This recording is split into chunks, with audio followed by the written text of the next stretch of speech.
Now, it's set on a London housing estate, and it stars people you probably won't have heard of, and it cost us £3,500 to make. Already showered with praise by the film industry, The Plague opens to the public this weekend, and Liz Wickham has been to meet the Plague makers.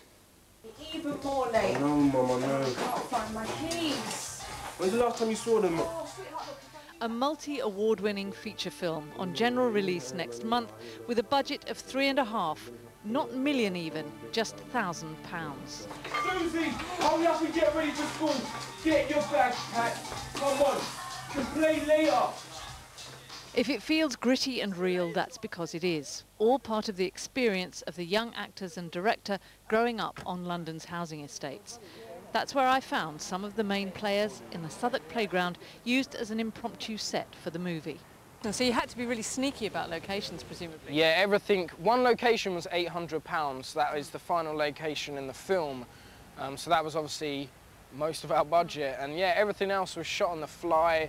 You're meant to have licenses. We just turned up with a camera, done our thing, and it's guerrilla filmmaking. We kind of begged, borrowed and stole quite a lot of things. And I think what we did find is we found out how nice people can be. We asked, and on asking, you just could see what we could get, really. The movie begins quite gently with a lot of humour. Good morning. But it gets progressively darker. Stark realism that won it an award from highly acclaimed filmmaker Mike Leigh.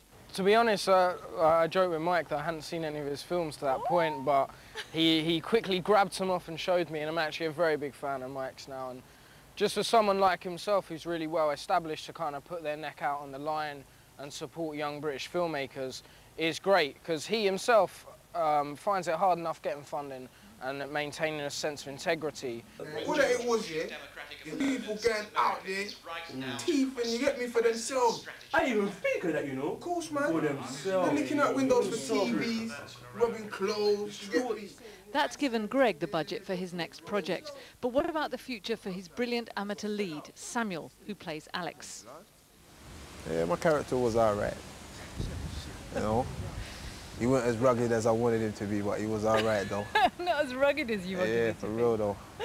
It definitely is worth it, though, especially now as well. Like, the film's had so much recognition and so on and so forth, so it's just about now seeing what happens when it hits the cinemas and that.